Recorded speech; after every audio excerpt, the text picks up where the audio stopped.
Hello, welcome to my channel school help by Kunjan. Hello, मैं आपको अपनी वेबसाइट schoolhelpicunjan.com इंट्रोड्यूस कर रही हूँ। ये हमारी एक एजुकेशनल वेबसाइट है जो कि आपको मैथ, साइंस और इंग्लिश में हेल्प करेगी और इसमें आपको 7 ऑनवर्ड्स मटेरियल मिलेगा। इसमें जैसे कि मैं बता चुकी हूँ कि इंग्लिश, मैथमेटिक्स और साइंस हमने मेन 3 सब्जेक्ट्स रखे हैं। तो जब आप इन पे क्लिक करेंगे तो आपको नोट्स खुल जाएंगे। जैसे कि अभी हम साइंस कर रहे हैं तो हम साइंस पे क्लिक करते हैं कि आपके पास एक पूरी की पूरी लिस्ट खुल गई है। तो आपको जो भी टॉपिक देखना हो उसको आप क्लिक करके टॉपिक को देख सकते हैं, नोट्स को देख सकते हैं। जैसे कि हम अभी कर रहे हैं विंड, तो जो भी टॉपिक हमने लिए हैं वो हमने अल्फ़ाबेटिकल ऑर्डर में अरेंज किए हैं, तो इसलिए आपको टॉपिक को सर्च करना बहुत इजी हो जाएगा। जैसे हम कर रहे हैं विंड्स, स्टॉर्म्स एंड साइक्लोन्स, तो अब मैं इस पर क्लिक करती हूँ। ये आपके सामने नोट्स खुल गए हैं और इसमें ये हमने डायग्राम भी दिए हैं। टॉपिक को बिल्कुल ढंग से हमने समझाया है।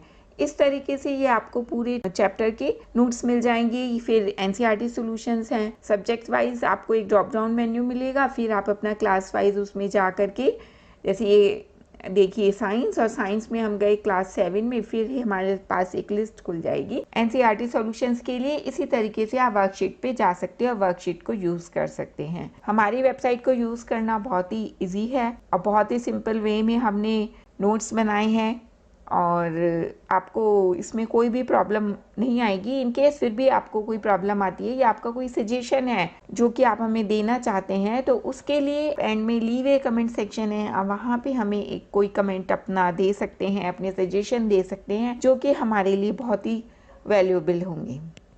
Thank you. हम कर रहे हैं क्लास 7 के लिए साइंस, फॉलो कर रहे हैं एनसीईआरटी सिलेबस और आजकल हम कर रहे हैं विंड्स, स्टॉर्म्स एंड साइक्लोन्स। उसमें हम लगभग पूरा चैप्टर कवर कर चुके हैं। हम पढ़ चुके हैं कि विंड्स क्या होते हैं, एयर क्या होती हैं, एयर क्या होता है, एयर एक्सर्ट प्रेशर्स। फिर हमने किया कि हीटिंग करने पर एयर एक्सपेंड होती है और यदि इवन हीटिंग होती है अर्थ की तो इस वजह से विंड करंट्स जनरेट होती हैं। और हमने पढ़ा कि थंडर स्टॉर्म्स क्या होते हैं और हमें क्या क्या प्रिकॉशंस लेनी चाहिए थंडर स्टॉर्म के टाइम पर। तो ये सब हम कर चुके हैं। इन सब की वीडियो का लिंक आपको डिस्क्रिप्शन बॉक्स में मिल जाएगा और आप ऊपर आई का जो बटन है उस पर क्लिक करके भी आप वीडियोस को देख सकते हैं। इसके अलावा मुझे आपसे ये भी शेयर करना था कि हमारे यूट्यूब चैनल का एक ईमेल आईडी है schoolhelpicunjan@gmail.com। तो आप मुझे इससे कांटेक्ट कर सकते हैं अपनी ऑनलाइन क्लासेस के लिए। और हमारी एक एजुकेशनल वेबसाइट है schoolhelpicunjan.com। वहाँ पे आपको साइंस के साथ साथ मैथ्स का भी मटेरियल मिलेगा और आपको नोट्स मिल जाएंगे, एनसीईआरटी सॉल्यूशंस मिलेंगे और वर्कशीट मिलेंगी और आपके लिए ये वेबसाइट बहुत यूज़फुल रहेगी। अभी हम बातें नहीं करते हैं और हम आज का टॉपिक शुरू करते हैं। Chapter same winds, storms and cyclones, और उसमें हम पढ़ेंगे कि साइक्लोन्स क्या होते हैं, जब साइक्लोन्स होते हैं तो हमें क्या क्या प्रिकॉशंस लेनी चाहिए, और टॉर्नेडोज क्या होते हैं। तो साइक्लोन्स क्या होते हैं? साइक्लोन्स हाई स्पीड विंड्स होती हैं जहाँ पे कि सेंटर ऑफ स्टॉर्म के लो एटमॉस्फेरिक प्रेशर होता है और ये इस तरीके से कुछ साइक्लोन उठता है जो आप ये फोटोग्राफ में देख रहे हैं। साइक्लोन किस तरीके से बनता है हम पहले उसको समझते हैं, फिर हम ये जो ऊपर हमने लिखा है एक्सप्लेन करने के बाद हम इसको पढ़ देंगे आपके लिए। ये लैंड है और लैंड में हमने वाटर बॉडी बना ली है। सेम हमने थंडर में भी, थंडर स्टॉर्म जब आपको समझाया था तो सेम तरीके से समझाया है और उस वीडियो का लिंक आपको डिस्क्रिप्शन बॉक्स में मिल जाएगा, तो आप थंडर स्टॉर्म को वहां से देख सकते हैं। अब ये लैंड में वाटर बॉडीज हैं। लैंड गर्म हो गई है। लैंड गर्म होने से क्या होता है, एयर भी गर्म हो जाती है। जब एयर गर्म हो जाती है तो वो ऊपर की तरफ उठने लगती है और लो प्रेशर को क्रिएट कर देती है।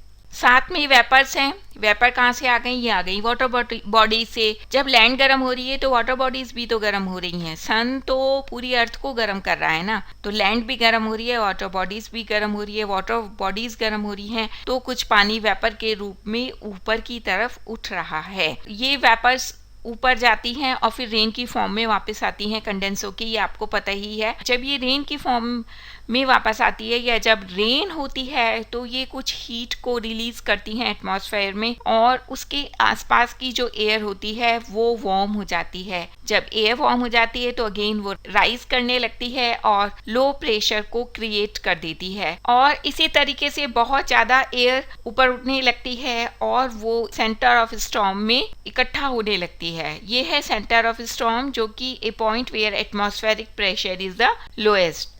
तो होता क्या है, ये साइकिल रिपीट होता रहता है। सबसे पहले रेन आई, रेन ने एटमॉस्फेयर में थोड़ा हीट को रिलीज किया, फिर एयर आसपास की एयर गर्म हो गई, फिर वो ऊपर की तरफ उठने लग गई, लो प्रेशर क्रिएट किया और वो कहाँ जाती है, सेंटर ऑफ स्टॉर्म में, जहाँ पे कि सबसे कम एटमॉस्फेरिक प्रेशर होता है। इस तरीके से ये एक साइकिल शुरू हो जाता है और विंड जो है वो बहुत हाई स्पीड से सेंटर ऑफ स्टॉर्म के चारों तरफ घूमने लगती है। इस कंडीशन को हम बोलते हैं साइक्लोन। तो ये आपको क्लियर हो गया कि किस तरीके से साइक्लोन का फॉर्मेशन होता है। तो मैं आपके लिए इसको पढ़ देती हूँ, वैसे तो आप चाहें तो पॉज करके खुद भी पढ़ सकते हैं। Water takes heat from the atmosphere to change into vapour. When these vapours change into liquid as rain drops, it releases the heat to the atmosphere and warms the air around. The air rises up and create low pressure, hence more air rushes to the center of a storm. This cycle is repeated and ends with the formation of a very low pressure system with very high speed winds revolving around it. This condition is called cyclone. अब कौन से factors होते हैं जो कि cyclone के development में contribute करते हैं? तो आप लोग कुछ सोचिए, बहुत इजी हो गया। जब आपने साइक्लोन को समझ लिया कि साइक्लोन का फॉर्मेशन कैसे होता है तो ये बहुत ही इजी है कि उसके फैक्टर्स को ज्ञात करना। सबसे पहले विंड स्पीड, विंड तेज होगी तभी साइक्लोन बनेगा। फिर विंड की डायरेक्शन क्या है और टेम्परेचर एंड देन ह्यूमिडिटी। ये चार मेन फैक्टर्स होते हैं जो कि साइक्लोन के डेवलपमेंट में ज़रूरत होती है। विंड स्पीड तेज होगी, एटमॉस्फेरिक प्रेशर लो होगा, एटमॉस्फेरिक प्रेशर लो होगा तो सेंटर ऑफ स्टॉर्म की तरफ एयर जाएगी और ये साइकिल बन जाएगा। इसी तरीके से विंड की डायरेक्शन की किस तरफ की डायरेक्शन है तो उसी में साइक्लोन बनेगा। और टेम्परेचर आपको पता ही है कि जब एनवायरनमेंट गर्म होगा तो ही एयर भी गर्म होगी। जब अर्थ गर्म होगी, टेम्परेचर ज़्यादा होगा, तब एयर गर्म होगी। एयर गर्म होके ऊपर की तरफ उठेगी with low atmospheric pressure. And then humidity, humidity आपको पता ही है कि ह्यूमिडिटी होती है तभी रेन होती है। तो इस तरीके से ये चार ही फैक्टर्स हैं जो कि बहुत ज़्यादा इंपॉर्टेंट है development of cyclone: wind speed, wind direction, temperature and humidity. तो डिफरेंट कंट्रीज में डिफरेंट नाम से साइक्लोन को बुलाते हैं। तो सबसे पहले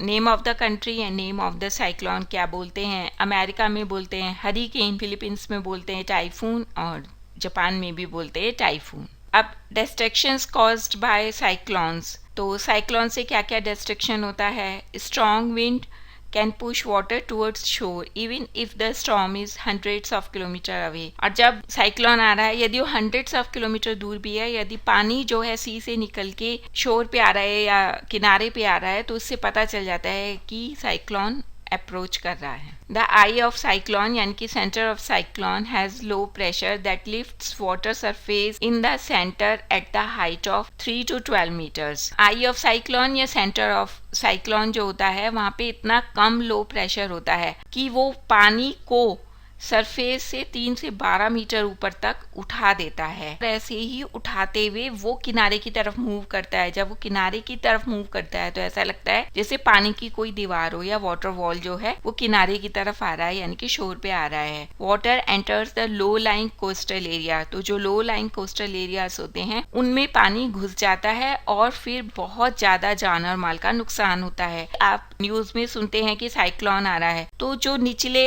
एरियाज होते हैं, कोस्टल एरिया, किनारे के जो निचले एरियाज होते हैं जहाँ पे लोग रहते हैं, उस एरिया को तुरंत खाली करा लिया जाता है। क्यों? क्योंकि जब पानी आएगा तो सबसे पहले निचले स्तर पे जो निचले एरियाज हैं उनमें पानी घुसता है, और जब ये पानी इतनी तेजी से आ रहा है और इतना ऊंचा उठा हुआ है तो निश्चित रूप से वो जान और माल की बहुत हानि होती है। तो इसलिए पहले उन एरियाज को खाली करवा लिया जाता है। ये साइक्लोन है और इसमें जो ये बीच का सेंटर है इसको बोलते हैं हम सेंटर ऑफ साइक्लोन, या हम इसको बोलते हैं आई ऑफ साइक्लोन। और यदि इसी तरीके से साइक्लोन की स्पीड बढ़ती रहती है तो ये फ्लड की सिचुएशन भी आ जाती है। और ये मैं आपको बता ही चुकी हूँ, जहाँ बहुत ज़्यादा जान और माल की हानि होती है। तो माल में क्या हो गया, हाउसेज हो गए, टेलीफोन्स हो गए, आपका पूरा कम्युनिकेशन सिस्टम खत्म हो जाता है, ट्रीज खत्म हो जाते हैं, आपकी जो मवेशी मीन्स जानवर हैं वो भी डूब जाते हैं। तो बहुत ही ज़्यादा नुकसान होता है। Effective safety measures from the cyclone, ये है कि cyclone forecast and warning service is necessary for the people. जो कोस्ट लाइन या जो सी के किनारे पे रहते हैं उनके लिए साइक्लोन का फोरकास्ट होना, कि वैज्ञानिक बताएं कि हाँ भाई साइक्लोन आने वाला है, उसको वो सुने और जो उनको वार्निंग दी जा रही है उसको फॉलो करें, ये बहुत ज़रूरी होता है। और rapid communication of warnings to the government agencies, the port, fisherman, ships and to the general public is necessary. और कम्युनिकेशन होना गवर्नमेंट की एजेंसीज के बीच में, पोर्ट एजेंसीज के बीच में, जैसे शिप्स हों, फिशरमैन हो या जनरल पब्लिक जो कि सी के पास जाती हैं, उन सब के बीच में कम्युनिकेशन होना बहुत ज़रूरी है, क्योंकि कम्युनिकेशन होगा तभी गवर्नमेंट की एजेंसीज जो वार्निंग दे रही हैं उसको लोग सुनेंगे और फॉलो करेंगे। Construction of cyclone shelters in the cyclone prone area and the administrative arrangement is necessary। Simple है, जब साइक्लोन आएगा जो निचले एरियाज में लोग रहते हैं कोस्ट लाइन के पास, आप उनको लेके दूसरी जगह जाएंगे तो उनके लिए शेल्टर्स का होना बहुत ज़रूरी है ताकि वो वहाँ पे रह सकें। Action on the part of the people of cyclone prone area, ये तो था अभी तक हमने सुना कि गवर्नमेंट का क्या रोल होता है और उस पर लोगों को किस तरीके से हेल्प करनी चाहिए। अब लोगों को ही क्या हेल्प करनी चाहिए, action on the part of the people. We should not ignore the warnings, जो अभी जैसे मैंने पहले भी बता दिया था कि issued by the meteorological department से जो भी वार्निंग दी जा रही है टीवी से, रेडियो से, न्यूज़पेपर से, हमारे मोबाइल पे, तो उन सब को हमें सुनना चाहिए और इग्नोर नहीं करना चाहिए। और हमें नेसेसरी अरेंजमेंट करनी चाहिए अपने हाउस होल्ड के आइटम्स को शिफ्ट करने के लिए, कैटल्स को शिफ्ट करने के लिए। और हमें ड्राइव नहीं करना चाहिए through standing water as floods में have damage the road. Means कि यदि हम ड्राइविंग करते हैं तो ऐसा हो सकता है कि फ्लड की सिचुएशन आ जाए और फ्लड जो पानी आए वो रोड को डैमेज कर दे। निश्चित रूप से यदि पानी सड़क पे भरा हुआ है तो आपको कहीं गड्ढे हैं क्या है आपको कुछ पता नहीं चलेगा, तो इसलिए सबसे अच्छा है कि आप ड्राइव ना करें। And we should have phone numbers of emergency services, जैसे कि फायर ब्रिगेड हो गई, हॉस्पिटल, पुलिस, इन सब की इमरजेंसी सर्विसेज के नंबर हमारे पास होने चाहिए। तो आपको पता है कि इंडिया का इमरजेंसी सर्विस नंबर क्या है, बताइए। इंडिया का इमरजेंसी सर्विस नंबर है 112 112 112। अभी तक अलग अलग होता था कि पुलिस का 100, हॉस्पिटल का अलग, फायर ब्रिगेड का अलग, लेकिन अब सिर्फ 112 है और यही नंबर आपको याद रखना है। कोई भी आपको साइक्लोन का टाइम है या साइक्लोन फ्लड के अलावा भी आप कहीं मुसीबत में हैं और आपको पुलिस की हेल्प चाहिए या घर में किसी की तबीयत खराब हो गई है, कोई फायर ब्रिगेड की ज़रूरत है, तो आपको 112 नंबर पर कॉल करना है। और पानी जो कि खुले टैंक्स में से हमारे यहाँ यदि सप्लाई हो रहा है तो हमें वो नहीं पीना चाहिए, क्योंकि हो सकता है कंटामिनेटेड हो। और वेट स्विचेस को हमें नहीं टच करना चाहिए, पता ही है क्योंकि इलेक्ट्रिक लाइन है उसमें करंट हो सकता है। जब हमें वेट स्विचेस को टच नहीं करना चाहिए, लाइट भी जा सकती है इस सिचुएशन में, तो हमें हमारे पास एक टॉर्च जरूर रखनी चाहिए। कभी भी जो लोग ऐसे एरियाज में रहते हैं जहाँ साइक्लोन्स, थंडरस्टॉर्म अक्सर आते हैं, तो उन्हें अपने पास टॉर्च अवश्य रखनी चाहिए। And we should not pressurise the rescue team by making undue demands. Means rescue team हमारे पास आई है हमें रेस्क्यू करने के लिए, तो हमें जो वो कह रहे हैं वो फॉलो करना चाहिए। कई बार लोग बहुत अजीब करने लगते हैं कि पहले हमें बचाइए, ये करिए, वो करिए, हमारे घर का सामान भी ले जाइए। इस टाइप से बिल्कुल मत करिए, क्योंकि वो आए हैं आपको बचाने के लिए, अपनी जान को जोखिम में डाल के। तो आपको करना क्या चाहिए, जो जो वो कहते हैं उन्हीं के अकॉर्डिंग करिए, तो निश्चित रूप से वो सबकी लाइफ को बचा लेंगे। And we should help our neighbours and friends. ये तो है ही कि जो हमारे पड़ोसी हैं, हमारे दोस्त हैं, रिश्तेदार हैं, या कोई भी ऐसा आदमी जिसको कि हम नहीं जानते लेकिन इस मुसीबत के टाइम में हम उसकी हेल्प कर सकते हैं, तो हमें हेल्प करनी चाहिए। अब टॉर्नेडो क्या होता है, ये डार्क फनल शेप्ड क्लाउड होता है और ये reaches from the sky to the ground. with a varying diameter from meter to kilometer। ये आप देख रहे हैं, ये एक टॉर्नेडो है जो कि स्काई से आता है, फनल लाइक शेप होती है, और जो उसका फनल का एरिया होता है वो मीटर से लेके किलोमीटर तक में हो सकता है। It sucks everything near it, means जो उसके रास्ते में कोई भी चीज आती है तो उसको सक कर लेता है। And it can be form with in the cyclone, और ऐसा भी हो सकता है कि साइक्लोन के अंदर ही इसकी फॉर्मेशन हो जाए, और इसकी स्पीड 300 किलोमीटर पर आवर होती है। The west coast line of India is less vulnerable to cyclonic storm than east coast line in terms of intensity and frequency of the cyclone. And anemometer is used to measure the speed of the wind. अब speed of wind को मापने के लिए एक instrument होता है जिसको हम बोलते हैं एनीमोमीटर। ये कैसा होता है? ये इस तरीके का होता है, एक रॉड के ऊपर ये लगा हुआ है, एक रॉड होती है स्टील की, उसके ऊपर ये 3 कप्स लगे हुए होते हैं। अब होता क्या है, जब विंड ब्लो करती है तो रॉड स्पिन करने लगती है, और जब रॉड स्पिन करने लगती है तो ये कप भी घूमने लगते हैं। तो एनीमोमीटर काउंट कर लेता है नंबर ऑफ रोटेशंस को, और ये जो कप्स के रोटेशन है इनको एनीमोमीटर काउंट कर लेता है, और इससे हमें पता चल जाता है कि विंड स्पीड क्या है। तो इस तरीके से हमने साइक्लोन और टॉर्नेडो को पढ़ा। हमें साइक्लोन के टाइम पे क्या क्या प्रिकॉशंस लेनी चाहिए और किस तरीके से गवर्नमेंट के साथ कम्युनिकेट करना चाहिए, हम विंड को किस इंस्ट्रूमेंट से नापते हैं, उसकी किस तरीके से वर्किंग है, इसको हमने आज समझा। बहुत ही सिंपल और इंटरेस्टिंग टॉपिक था। यदि आपको कोई प्रॉब्लम आई है तो आप मुझे कमेंट बॉक्स में लिख सकते हैं, या हमने अपने चैनल का ईमेल एड्रेस डिस्क्रिप्शन बॉक्स में दिया हुआ है, तो आप मुझे वहां से भी लिख सकते हैं। आप हमारी ईमेल एड्रेस को यूज कर सकते हैं। और रिटन मटेरियल के लिए मैं आपको शुरू में भी बता चुकी हूँ कि हमारी एजुकेशनल वेबसाइट है schoolhelpbygunjan.com, तो आप वहाँ पे जा सकते हैं और नोट्स का और एनसीईआरटी सॉल्यूशंस और वर्कशीट्स का फ़ायदा उठा सकते हैं। साइंस के साथ आपको वहाँ पे मैथ का भी मटेरियल मिलेगा। और आपका कोई भी सजेशन है या आप किसी एजुकेशनल टॉपिक पे वीडियो देखना चाहते हैं तो भी आप मुझे कमेंट बॉक्स में लिख सकते हैं या ईमेल भी कर सकते हैं। और इस वीडियो को आप लाइक कीजिए, शेयर कीजिए और हमारे चैनल को सब्सक्राइब कीजिए। Thank you.